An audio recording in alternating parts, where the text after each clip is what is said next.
নমস্কাৰ বন্ধুসকল, Assamese everything YouTube চেনেলটোলৈ আপোনালোকক স্বাগতম জনাইছোঁ। ফ্ৰী এণ্ট্ৰি টেষ্ট পেট অৰ্থাৎ এইটো হৈছে 2 ইয়াৰ ডিপ্ল'মা ইন এলিমেণ্টেৰী এডুকেশ্যন DLEDৰ কাৰণে অনলাইন আৰম্ভ হ'ব কাইলৈৰ পৰা। প্ৰচিডিঅ'ৰটো মই জনাই দিম, কিমান নম্বৰ লাগিব সেইখিনি জনাই দিম। ভিডিঅ'টো আপোনালোকে স্কিপ নকৰাকৈ চাই যাব। যদি ভিডিঅ'টো ভাল পায় লাইক কৰি দিব, শ্বেয়াৰ কৰি দিব, আৰু যদি চেনেলটো ছাবস্ক্ৰাইব কৰা নাই এতিয়ালৈকে ছাবস্ক্ৰাইব কৰি দিব। বন্ধুসকল, যিসকলে এই বছৰৰ হাই ছেকেণ্ডেৰী পাছ কৰিছে বা আগতে কৰি আছে, তেওঁলোকে DLED পাঠ্যক্ৰমৰ বাবে অনলাইন কৰিব পাৰিব।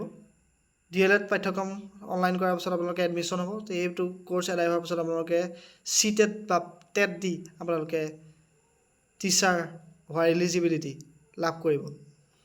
গতিকে কথাটো বহুত গুৰুত্বপূৰ্ণ, ভিডিঅ'টো গুৰুত্বপূৰ্ণ, আপোনালোকে শেষলৈকে চাব। সকলোৰে ইচ্ছা এজন শিক্ষক হোৱাৰ থাকে, গতিকে এইটো এটা প্ৰথম ষ্টেপ। আপোনালোকে যদি ইচ্ছা কৰে DLED কৰিব পাৰে। DLEDৰ বাবে বহুত বেছি একো নালাগে। হাই ছেকেণ্ডেৰীত 50% মাৰ্কশ্বিটত 50% মাৰ্ক হ'লেও হ'ব। ST SC সকলক 5% ৰিলেক্সেশ্যন দিছে, অৰ্থাৎ তেওঁলোকে 45% পালেও হ'ব।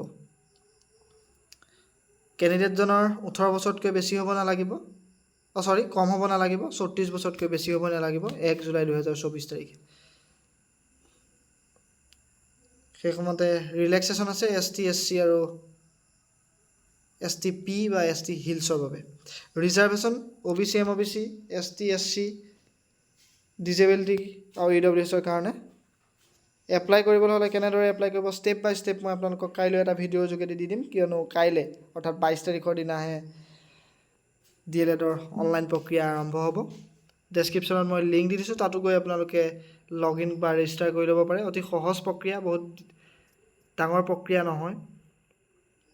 এপ্লিকেশ্যন ফিজ 600 টকা। 600 টকা আপোনালোকে UPI বা credit card, debit card, net banking যিকোনো মেথডত আপোনালোকে পে' কৰিব পাৰিব। এডমিট কাৰ্ড লগালগ ডাউনলোডেই হৈ যাব, আপোনালোকে কোনটো চেণ্টাৰ পইচা আপোনালোকে সেইটো গম পাই যাব। আৰু আপোনালোকে তাৰ বাবে ডিষ্ট্ৰিক্ট ছিলেক্ট কৰিব লাগিব। সেই ডিষ্ট্ৰিক্টত যিখন কলেজ বা স্কুলত আপোনালোকে পৰীক্ষা চেণ্টাৰ পৰে সেইখনতে আপোনালোকে গৈ পৰীক্ষা দিবগৈ লাগিব।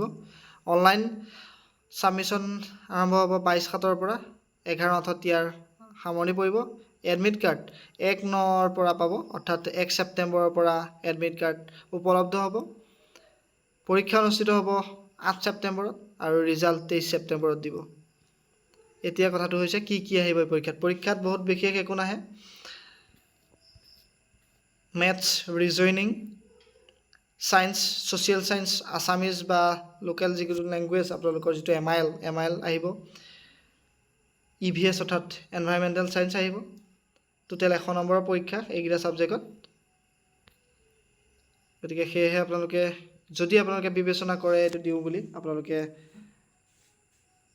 মই ডেছক্ৰিপশ্যনত দিয়া লিংকটোত কাইলৈ ৰেজিষ্ট্ৰেশ্যন কৰি আপোনালোকে ফৰ্ম ফিল আপ কৰিব পাৰে। আৰু এইটো কণ্ডাক্ট কৰিব NCT recognise teacher education institute, diet, CTE, normal school, BTC, private, TEI এইখিনিয়ে। আৰু এইটো একাডেমিক ছেশ্যন 2024 আৰু 2026 কাৰণে, অৰ্থাৎ 2 বছৰীয়া DLED কোৰ্চ। ইয়াৰ পাছতে CTET বা টেট দি আপোনালোকে শিক্ষকৰ কাৰণে যোগ্যতা অৰ্জন কৰিব পাৰিব। যিহেতু শিক্ষকৰ বহুতো ভেকেঞ্চি ওলাই থাকে, গতিকে আপোনালোকে এইটো যদি ভাবে এপ্লাই কৰোঁ বুলি কৰিব পাৰে। কাইলৈ মই ভিডিঅ' দি আছোঁ ষ্টেপ বাই ষ্টেপ। গতিকে আজিলৈ বাই বাই। ভিডিঅ'টো যদি ভাল পালে, ইনফৰ্মেশ্যনটো যদি ভাল পালে ভিডিঅ'টো লাইক কৰি দিব। চেনেলটো যদি ছাবস্ক্ৰাইব কৰা নাই ছাবস্ক্ৰাইব কৰি দিব নাপাহৰিব।